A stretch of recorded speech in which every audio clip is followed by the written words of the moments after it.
అధిక బరువు అనేక సమస్యలకు కారణం. సాహితీ యోగా ఆన్లైన్ క్లాసులో జాయిన్ అవ్వండి. కంటెస్టెంట్ అవుతావు, డెఫినెట్ గా వాళ్ళకి కాంపిటేటివ్ అవుతావనే ఒక అవుతావనే కారణం. డెఫినెట్ గా అవుతామని ముందే టార్గెట్ చేశారు కదా ఫస్ట్ నుంచే, డే 1 నుంచే. మరి ఆ కుక్కర్ని అంత ఇచ్చేయాలా? మిగతా వాళ్ళందరూ తిన్నారు, ఆమెకు తొందరగా కావాలి, ఆమెకు ఆకలి అవుతుంది. లేకుండా ఏం లేవు, ఫ్రూట్స్ ఉన్నాయి, టిఫిన్లు తిన్నారు, అందరు గుడ్లు వేసుకున్నారు, అన్నీ ఉన్నాయి. నువ్వు ఒక ఆమ్లెట్ వేసుకోవచ్చు కదా. నీకు ఆకలింది, ఏమీ లేకుండా బిగ్ బాస్ నో రేషన్ అన్నారు. కానీ నిజంగా చూసుకుంటే వీక్ 1లో నో రేషన్ ఇంప్లిమెంట్ చేయలేదు బిగ్ బాస్. మీరు అన్నారు కానీ నో రేషన్ అనేది ఇంప్లిమెంట్ చేయలే వీక్ 1లో. తట్టలు పంపించారు రేషను. మరి ఆ నో రేషన్ ఇప్పుడు సెకండ్ వీక్లో, ఫస్ట్ వీక్లో అన్నాం కదా, సెకండ్ వీక్లో ఏమైనా చేస్తారని తెలియదు. అలా చేస్తారని మేము ముందే భయపడి జాగ్రత్తగా ఉన్నాం. కాకపోతే తినాలనుకునే వాళ్ళు తినచ్చు. గుడ్లు ఉన్న ఇన్ని గుడ్లు పంపించారు, 7-8 ట్రేలు గుడ్లు తినచ్చు. అంటే నా పప్పు కోసమే వెయిట్ చేయాలా ఏంది? ఆ అమ్మాయి కూడా ఆడపిల్ల కదా, పప్పు అయితే రుచిగా నా పప్పు కోసం. అది ఆ మాడిపోయిన పప్పు నాకే వచ్చిందంట మళ్ళీ చెప్పడం. అదొకటి బాగా చాలా బాగుందమ్మా. ఇళ్లలో కూడా మీ అమ్మ వండే వరకు మీరేం తినరు కదా. కరెక్టేలే. అయినా నేను అసలు ఎందుకు వండాలి రోషన్? నేను వాళ్ళకి అమ్మ అక్క ఎందుకు వండాలి? ఒక రెస్పాన్సిబిలిటీ తీసుకున్నా, వండుతా అన్నా. నేను వండిన టైంలో నేను చేయగలుగుతాం, కానీ వాళ్ళకి ఆకలి అయినప్పుడల్లా ఇంక అంతే. బేబక్క మెస్సు, బేబక్క కర్రీ పాయింట్, బేబక్క రుచులు పెట్టుకోవాలి ఇంక నేను. సరే కాదు, నువ్వు హౌస్ లో ఉండుంటే వాళ్ళందరికీ ఒక శివగామి అయ్యేదాన్ని. అయ్యేదాన్నేమో, అయ్యే లోపలే తోసేసారుగా బయటికి. అందుకే అక్కడ అవ్వలేదు, బయట చూస్తున్నాను నా ఫ్రస్ట్రేషన్. ఈ గేమ్ మీద ఆడి సావచ్చు కదా అని చెప్పేసి ఇప్పుడు మీమ్స్. ఏం పర్లేదులే, నేను అన్నీ చాలా ఈజీగా తీసుకుంటా రోషన్. ఒక కారణంతో వెళ్ళుంటా, ఒక కారణంతో బయటకు వచ్చా అంతే.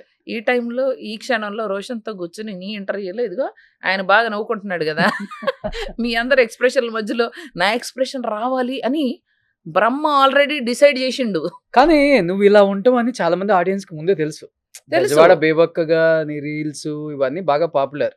నీ గురించి చెప్పాల్సిన పని లేదు, కింద పడి దొల్లాడు అనమాట, ఎలా ఉంటది.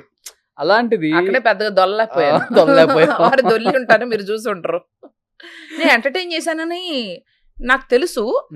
నేను ప్రాబబ్లీ ఏమవుతుందంటే, ఇప్పుడు వాళ్ళని కూడా ఏమంటానికి లేదు. ఇప్పుడు నేను కొంత ఎంటర్టైన్ చేసిన, శేఖర్ భాష చేస్తుంటారు, మిగతా వాళ్ళు చేస్తుంటారు, గొడవలు ఉన్నాయి. మొత్తం రోజులో జరిగిందంతా తీసుకుని వాళ్ళు ఒక 40 మినిట్స్ చేయాలంటే వాళ్ళకి చాలా కష్టమైన టాస్క్. చాలా కష్టం. సో మేబీ నేను అంత బలమైన కంటెంట్ ఇచ్చి ఉండను. That I was being scene first few డేస్లో అంత స్ట్రాంగ్గా మాట్లాడి, ఆర్ ఒక స్ట్రాంగ్ కామెడీ. 4th డే నుంచి బాగా యాక్టివ్ అయ్యా. 4th, 5th, 6th అయ్యాను. కానీ అప్పటికి బండి వెళ్ళిపోయింది సార్, మీ బండి వెళ్ళిపోయింది. కానీ ఓవరాల్ ఏమనిపించింది? స్క్రిప్టెడ్ అనిపించిందా బిగ్ బాస్? నిజంగా చెప్పు. భస్మాసురుడు ఎట్టయితే ఆయన పతనానికి ఆయనే కారణం అయ్యారు కదా, అట్ట నాకు నేనే నెత్తి మీద పెట్టుకున్నానమ్మా పెద్ద మంట. బయట కూడా పెద్దగా ఎవరు సపోర్ట్ చేయలేదు కదా నిన్న ఫస్ట్ వీక్. ఏమైందంటే ఇంకోటి చెప్తా. బెజవాడ బేబక్కకి లోపల కష్టం వచ్చినప్పుడు ఓట్లు వేయాల్సిన మా బెజవాడ మునిగిపోయింది. ఫస్ట్ ఆఫ్ ఆల్ అది తెలుసు కదా మీకు. మా బెజవాడ కష్టంలో బెజవాడలో నీకు ఓట్లు వేయాలి. నాకు ఎక్కడైతే నా బెజవాడ నుంచి నాకు సపోర్ట్ ఎక్కువగా ఉండే, నా బెజవాడలో వరదలు మీకు తెలుసు కదా రోషన్, ఏం జరుగుతుందో. చాలా భయంకరమైన పరిస్థితి. నాకు రాగానే బయటకు వచ్చి నాకు అది చెప్తే నా మూడంతా ఆఫ్ అయిపోయింది. నాకు తెలియదు కదా, దాని కారణంతో మాకు పవర్ లేదంట కొన్ని రోజులు, అసలు ఏమీ చేయలేకపోయారు. మునిగిపోయిందా బెజవాడలో? అసలు చాలా ఏరియాస్ లో నాకు తెలియదు అసలు ఎట్లా ఉందో కండిషన్. వెళ్ళాలి, చాలా ఏరియాలో కరెంట్ లేదు. ఫస్ట్ ఆఫ్ ఆల్ కరెంట్ ఉంటేనేగా బిగ్ బాస్ అనే షో చూస్తారు.